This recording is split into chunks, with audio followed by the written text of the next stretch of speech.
وبركاته. الحمد لله رب العالمين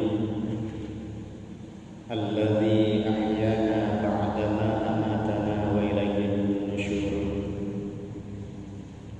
أصبحنا على فطرة الإسلام وعلى كلمة الإخلاص. أشهد أن لا إله إلا الله وحده لا شريك له، وأشهد أن محمدا عبده ورسوله. اللهم صل وسلم وبارك على نبينا محمد وعلى آله وأصحابه وذريته وأهل بيته وأمته إلى يوم الدين، وبعد. وقال الله تعالى في كتابه الكريم: أعوذ بالله من الشيطان الرجيم. يا أيها الذين آمنوا اتقوا الله حق تقاته ولا تموتن إلا وأنتم مسلمون. وقال أيضا: وأقيموا الصلاة وآتوا الزكاة واركعوا مع الراكعين. وقال رسول الله صلى الله عليه وسلم: من حسن الإسلام المرء تركه ما لا يعنيه، أو كما قال: من سلك طريقا يلتمس فيه علما سهل الله طريقا له إلى الجنة. Bapak Ibu jamaah salat subuh Masjid Khadijah rahimakumullah. Alhamdulillah, bersyukur kepada Allah Subhanahu wa taala karena Allah masih berkenan melimpahkan karunia-Nya kepada kita semua, sehingga pada pagi ini kita dapat melaksanakan ibadah salat subuh berjamaah yang baru saja kita lakukan. Dan mudah-mudahan ibadah salat subuh kita pada pagi ini menjadi ibadah salat subuh yang terbaik dari ibadah-ibadah salat subuh sebelumnya. Dan Masya Allah, kita sudah berada di hari yang ke-22 dalam pelaksanaan ibadah siam kita di Ramadan tahun ini. Kita berharap dan kita bermohon kepada Allah Subhanahu wa taala agar ibadah yang sudah kita lakukan ini diterima oleh Allah Subhanahu wa taala dengan penerimaan yang terbaik dan menjadi bekal kita menghadap kepada Allah Subhanahu wa taala. Bapak Ibu jamaah salat subuh rahimakumullah, pada pagi ini juga kita sudah memasuki kepada akhir Ramadan, puncak dari segala ibadah yang sudah kita lakukan sebelumnya, mendekatkan diri kita dalam suasana iktikaf, kemudian mendekat lagi pada puncaknya, yaitu mendapatkan Lailatul Qadar, dan kita akhiri nanti insya Allah pada tanggal 1 Syawal yang kita kenal dengan Idul Fitri.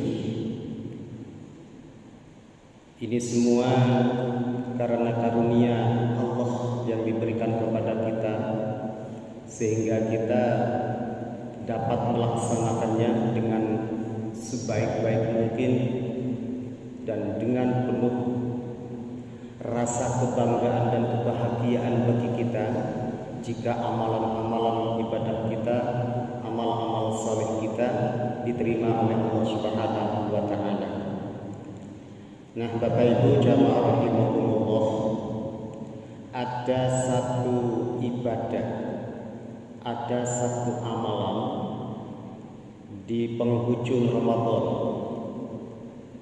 dan amalan itu berfungsi sebagai penggugur dosa-dosa kita selama melaksanakan ibadah siam.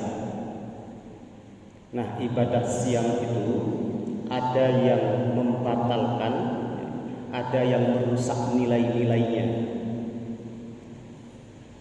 Yang membatalkan ibadah siam, kita ketahui bersama, kita makan, kita minum, kita berhubungan suami istri di siang hari. Itu membatalkan puasa, dan mudah sekali kita untuk mengingatnya, untuk mengganti ibadah puasanya di hari-hari yang lain di luar Ramadan. Akan tetapi yang banyak tidak disadari, ketika ibadah siam kita dirusak oleh hal-hal yang tidak kita sengaja maupun kita sengaja melaksanakannya, dan ini sangat fatal sekali. Sehingga hadis Nabi yang mengatakan Rabbu shaimin laisa lahu min siyamihi illal ju' wal 'atas. Betapa banyak orang yang bersiam Ramadan kan tetapi tidak mendapatkan apa-apa dari siamnya itu kecuali rasa lapar dan haus yang didapatkan. Ini yang saya anggap fatal, ya, karena bisa saja kita bersiam di hari ini masih bernilai 100, nanti ketika buka bisa bernilai 0, kosong. Apa itu yang menyebabkannya? Mohon maaf, kadang-kadangnya kita masih belum bisa menahan diri dari berghibah, gosip, mencela, menghina, mempersoalkan perilaku orang lain, atau memfitnah, khot, dan seterusnya. Ini yang mengurangi kualitas ibadah siam kita.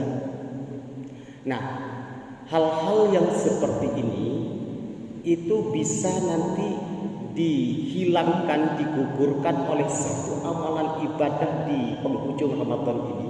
Dan ini terjadi hanya 1 tahun sekali, yaitu di bulan suci Ramadan, dan tepatnya di akhir Ramadan, yaitu zakat. Zakat, kita mungkin sudah tahu semua, itu zakat adalah ya bentuknya beras kita keluarkan, yaitu atau dikonversi dengan uang, misalnya senilai beras itu, dan seterusnya. Itu menjadi penghapus, penutup kekurangan-kekurangan nilai-nilai ibadah siam kita dari mulai awal sampai nanti berakhir. Nah, karena itu Bapak Ibu, pada pagi ini saya ingin menyampaikan tentang zakat ini, ya. Mudah-mudahan ada manfaatnya, karena ini harus kita persiapkan, ya, di penghujung Ramadan nanti. Maksimal sebelum salat Id pelaksanaannya. Yang pertama, zakat. Ada yang menyebutkan di akhir Ramadan itu dengan zakat fitrah. Mungkin kita pun juga ya terbiasa dengan bahasa itu, ya. Ada juga yang menyatakan zakat fitri. Kalau kita bertanya mana yang benar ini? Ya, semuanya, dua-duanya benar. Cuman memang yang lebih tepat adalah zakat fitri. Karena semua hadis yang ada itu tidak ada satupun hadis yang mengatakan zakat fitrah. Semuanya menyebutkan zakat al-fitri, zakat al-fitri. Di banyak hadis semuanya menyatakan zakat fitri. Oke, terlepas dari perbedaan-perbedaan yang seperti itu, ya, kita masuk dengan zakat. Zakat saya ingin menyampaikan 3 penyebutan zakat dalam Al-Quran maupun hadis. Yang pertama, zakat itu bermakna as-sadaqah, as-sidqu. As-sidqu artinya adalah sesuatu yang benar. Dan bahasa ini ingin menunjukkan kepada kita bahwa seorang yang mengeluarkan zakat itu menunjukkan bahwa imannya adalah benar. Kebenaran iman seseorang ketika seseorang itu mau mengeluarkan zakat. As-sidqu. Nah, kemudian kata as-sidqu ini menjadi kata as-sadaqah. As-sadaqah artinya benar atau jujur. Nah, ini bisa kita lihat dalam surat ke-9, surat At-Taubah ayat 103. Dalam pengambilan perintah mengambil zakat, itu Allah menggunakan sedekah. Allah berfirman, "Khudh min amwalihim shadaqatan tutahhiruhum wa tuzakkihim biha." Ambillah sebagian dari harta mereka yang telah cukup syarat. Syaratnya kalau mau ya, adalah haul dan nisab. Haul dan nisab itu syarat zakat mal. Jadi sedekah dalam ayat ini bermakna zakat. Bermakna zakat. Nah, karena itu di dalam Al-Quran surat yang sama, ayat yang berbeda,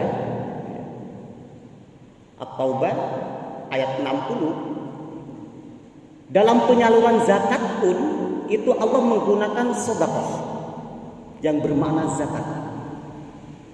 Innamas shadaqah lil fuqara wal masakin.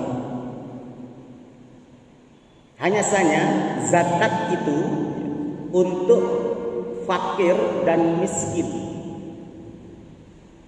Dalam konteks ini kalau zakat mal 8 golongan. Tapi untuk zakat fitri itu 2 golongan. 2 golongan. Jangan kemudian zakat fitri itu dibagikan kepada di luar 2 golongan ini. Ini yang pertama yang ingin saya sampaikan, bahwa zakat bermakna as-sidqu. Diambilkan dari Al-Quran ya, 2 ayat dalam 1 surat tadi. Baik dalam pengambilan zakat maupun pendistribusian zakat itu namanya Allah menggunakan diksi sedekah. Nah, yang kedua, Bapak Ibu jamaah rahimakumullah, an-nama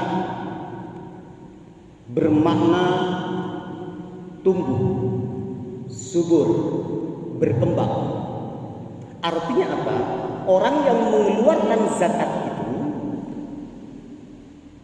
akan menyuburkan harta yang dimiliki, akan menjadi berkembang hartanya, akan tumbuh, akan subur. Tidak ada ceritanya orang mengeluarkan zakatnya itu menjadi miskin karena mengeluarkan zakat. Tapi ada sesuatu kasus ya, Bapak Ibu ya, di dalam persoalan zakat mal. Saya tadi menyebutkan haul dan nisab. Haul itu masa, waktu ya. Katakan Ramadan kemarin tanggal 1 kita keluarkan zakat mal ya. Maka Ramadan tanggal 1 ya, 22 hari yang lalu itu sudah 1 tahun. Hitungannya tidak pakai Masehi, tapi yang dipakai adalah Hijriah. Nah, nisab kesepakatan ulama senilai 85 gram emas. Ini sudah mencapai 1 nisab. 85 gram emas, itu 1 nisab. Kadar harta yang wajib dizakati, bukan kadar harta yang wajib dipajaki, tapi dizakati. Ada kasus yang cukup menarik ya, yang cukup menarik. Ada seorang ibu-ibu, ya mohon maaf, bukan karena ibu-ibu ini bersifat bakhil atau pelit ya, bukan ya, tapi perhitungan. Beliau sudah mempunyai kadar harta yang seukuran dengan 85 gram emas. Tinggal hitung sendiri berapa sekarang harga emas per gramnya. Anggap 1 juta paling gampang ya. Berarti sudah terkumpul uang 85 juta. Nah, haulnya masih kurang 3 hari. Kalau tahun kemarin pas dengan tanggal 25 Ramadan, maka untuk tahun ini mencapai haul nanti tanggal 25 Ramadan, kurang 3 hari. Akan tapi ibu ini berpikir ya, kadar harta saya sudah sampai nisabnya, tapi haulnya belum. Nah, ibu ini berpikir kalau nanti saya kurangi ya, maka dikurangi zakat maksudnya, maka harta saya akan berkurang. Akhirnya kurang 2 hari emasnya 1 gram dijual. Begitu sampai haulnya, maka nisabnya sekarang kurang. Perhitungan banget dengan harta yang dimiliki. Nah, jika ini yang terjadi pada seseorang, maka ada masalah dengan keimanannya. Mesti bermasalah keimanannya. Sudah lengkap 85 gram, diambil 1 gram supaya tidak kena wajib zakat. Luar biasa kasus seperti ini ya. Perhitungannya dengan Allah ya. Padahal Allah nggak pernah perhitungan memberikan nikmat kepada kita. Nah, kasus-kasus yang seperti ini tidak perlu sebenarnya terjadi pada orang-orang yang beriman, supaya harta kita menjadi harta yang bertambah ya, berkembang, tumbuh, subur. Jangan takut untuk berzakat karena hanya 1 tahun sekali. Itu pun nilainya tidak seberapa dibandingkan dengan kenikmatan yang diberikan oleh Allah Subhanahu wa taala. Nah, Bapak Ibu, yang sering kita lupa dengan zakat ini. Misal kita sudah mempunyai rumah, kita punya mobil, kendaraan, kita punya harta kekayaan yang lain. Dalam perjalanan hidupnya selalu ada masalah, sehingga kita mengatakan begini dalam pikiran kita, dalam benak kita, kenapa sih masalah keluargaku ini kok datang bertubi-tubi? Lupa, apakah dulu sebelum beli rumah itu ya, senilai misalnya 100 juta itu kan sudah wajib zakat? Lupa gak dikeluarkan zakatnya sebelum beli rumah? Kalau sudah beli rumah, rumahnya gak perlu dizakati. Lupa sebelum membeli mobil dizakati. Kalau sudah wujud mobil gak perlu dizakati. Kalau mobilnya dipakai pribadi, tapi kalau direntalkan maka ada hitungan-hitungan tersendiri untuk dizakati. Nah, jika banyak persoalan-persoalan dalam hidup kita, maka ingatlah kembali dulu kepada kewajiban kita dengan apa yang kita miliki. Karena Allah itu akan memberikan satu cobaan, satu ujian, ya, satu musibah jika kita lalai dengan kewajiban berzakat. Ini yang seringkali terlupakan oleh kebanyakan manusia. Ya. Padahal itu adalah ya, kepentingan kita ya, dalam hidup. Bagaimana harta kita itu menjadi harta yang barokah. Ya. Dan parahnya lagi, jika ada harta yang tidak dizakati, kemudian kita pakai dalam kehidupan kita sehari-hari, maka berlakulah kaidah usul fikih. Idza jatama'al halal wal haram wulibal haram. Apabila sesuatu itu berkumpul antara yang halal dan yang haram, wulibal haram, maka dimenangkan yang haram. Dimenangkan yang haram. Mana yang haram? Yang haram adalah zakat. Kalau tidak dikeluarkan, tidak diberikan kepada yang berhak menerima zakat, ya, di sana di harta kita ada hak orang lain. Itu haram kalau tidak diberikan. Dibandingkan dengan yang halal milik kita gabung jadi satu, maka semuanya menjadi halal. Ini yang paling parah dan bahaya sekali. Kita memasukkan ya dalam raga kita, ya, raga keluarga kita sesuatu yang haram, maka akan berpotensi untuk mempengaruhi otak dan pemikirannya, bahkan mempengaruhi hatinya yang selalu tidak jujur, ya, yang selalu tidak benar di dalam bertindak, dalam berpikir. Ini pengaruh daripada itu. Nah, Bapak Ibu jamaah rahimakumullah, saya cukupkan di sini untuk yang zakat mal, ya. Sekarang zakat fitrih. Nah, zakat fitrih, ya, kalau kita gabungkan begini, disebut zakat fitrih, ya, berarti ya, sesuatu yang berbentuk makanan. Karena fitri itu ya satu kata dengan futur. Futur itu adalah sarapan pagi. Sarapan pagi. Satu kata, satu akar dengan kata futur. Ya. Maka dari itu disebut dengan Idul Fitri, ya, tidak Idul Fitrah, ya, berhari raya itu, ya, bukan kembali suci. Tapi mereka itu kembali untuk makan dan menandakan bahwa puasa Ramadan sudah berakhir.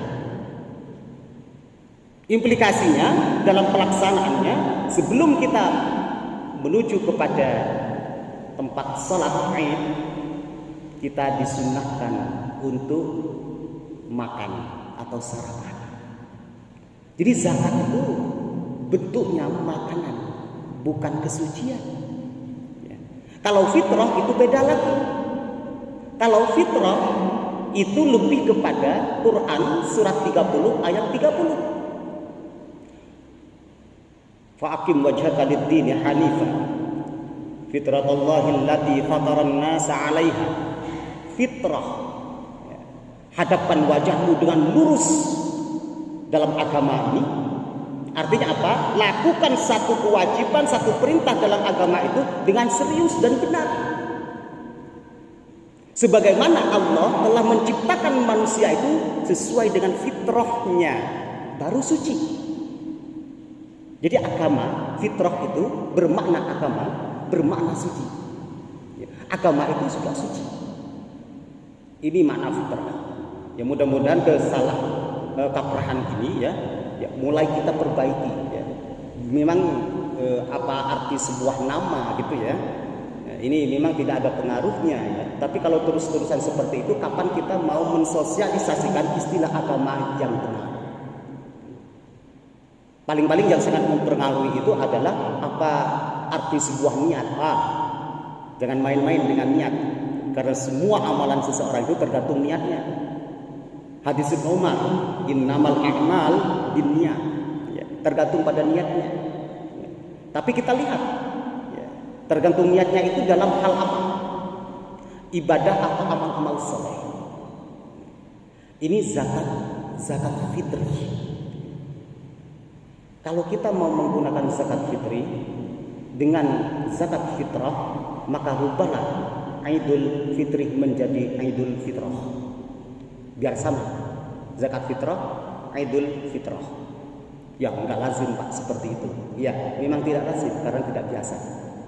Nah, Bapak Ibu jamaah rahimakumullah, maka dari itu saya keluarkan satu hadis, ya, dari Ibnu Umar, ya, tentang zakat ini, ya. Zakat al-fitri. Zakat fitrah itu tuhratul lis-shaim, membersihkan, ya, membersihkan bagi orang-orang yang siam, ya, lisaim bagi orang yang siam, ya. Membersihkan itu tadi menggugurkan semua apa yang merusak nilai-nilai puasa itu. Yang pertama itu. Yang kedua, waktu matal lil masakin, sebagai makanan orang-orang miskin. Tu'matan lil masakin, makanan orang-orang miskin. Jadi jangan salah persepsi ya dengan apa istilahnya zakat fitri ini ya. Fungsinya di samping membersihkan dan menggugurkan dosa-dosa yang telah kita lakukan dalam pelaksanaan ibadah siamnya ya, menjadi makanan orang-orang miskin. Dalam hadis yang lain ya, maka penuhilah kebutuhan mereka itu di saat malam dan hari rayanya, diberikan sebelum pelaksanaan hari raya ya, sebelum pelaksanaan hari raya.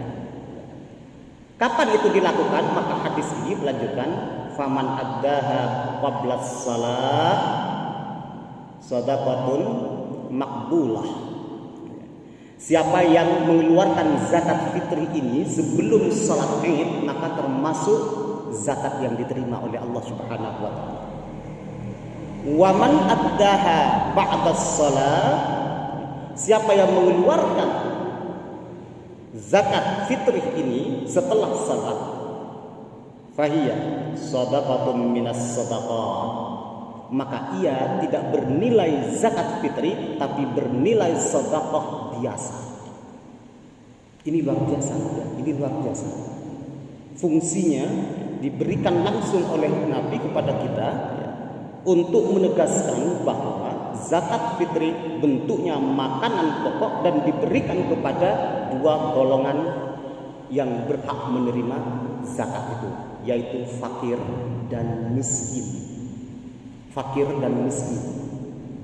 Amil harus mengalah dulu. Ya. Kalau zakat mal silahkan, 8 asnaf itu boleh menerima dari hasil zakat mal. Nah, Bapak Ibu jamaah rahimakumullah, besarannya, ini waktu sudah saya jelaskan besarannya. Nah, kesepakatan ulama itu satu sok gandum atau kurma. Ya. Sekarang kalau di sini nggak ada kurma sekarang, tapi bukan itu. Ya. Makanan pokok setempat. Ya. Berarti kalau kita makannya dari proses pengolahan beras, berarti beras itu yang menjadi bahan untuk dikeluarkan sebagai zakat fitr. Ya kalau orang negara lain misalnya ya tidak mengkonsumsi beras, ya maka sesuai dengan apa yang mereka makan sehari-hari. Nah, jumlahnya 2,5 gram kilogram ya. 2,5 kilogram itu batas minimal ya. Jangan dipaten itu batas minimal.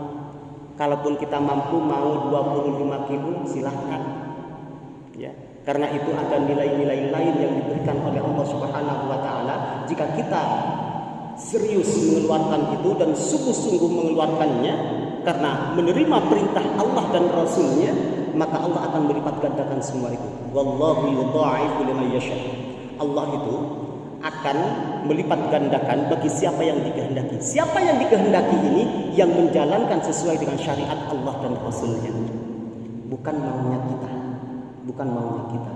Jangan kemudian dipatenkan cuma 2,5 kilogram beras. Jangan, itu batas minimal. Kalau kurang itu yang salah ya. Kalau lebih itu luar biasa. Nah, ini yang terkait dengan zakat fitr. Nah, Bapak Ibu jamaah rahimahullah, yang terakhir ya, yang terakhir. Bagaimana dengan orang yang memang tidak punya apa-apa dan dia hanya menggantungkan kepada perolehan zakatnya, apakah wajib zakat? Ini persoalan. Dan seringkali penerima zakat itu lupa kalau dirinya sudah mampu setelah menerima zakat. Ya, mengacu kepada ketentuannya itu adalah malam dan hari raya tercukupi, bisa diprediksi sudah. Oh, kalau saya punya sekian, ini sudah cukup untuk malam ya, hari raya dan hari raya. Berarti dia tergolong mampu. Karena batas minimalnya ya, orang yang wajib zakat itu yang memiliki kemampuan di malam hari dan di hari rayanya.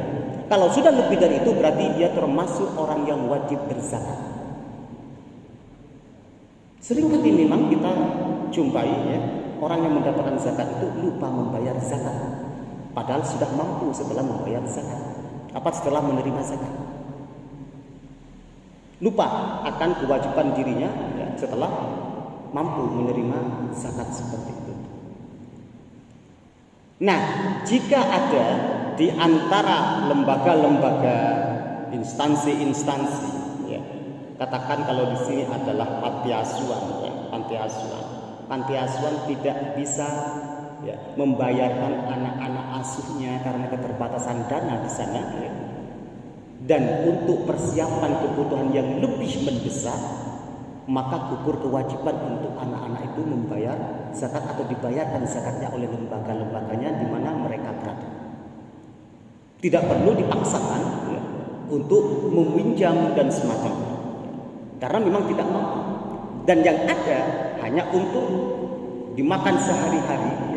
Untuk mencukupi kebutuhan sehari-harinya di luar itu, maka tidak ada kewajiban bagi lembaga seperti itu untuk membayarkan zakat bagi anak-anak asuhnya. Nah, yang menarik di sini Bapak Ibu, ya, seringkali juga masyarakat itu berpikir gini, zakatnya kita berikan ke panti asuhan aja.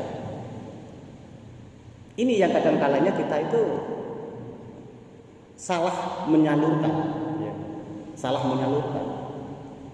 Bahwa di panti kalau itu terdiri dari anak yatim atau anak piatu atau yatim piatu, maka mereka nggak berhak menerima zakat karena tidak masuk dalam 8 kelompok manusia yang berhak menerima zakat.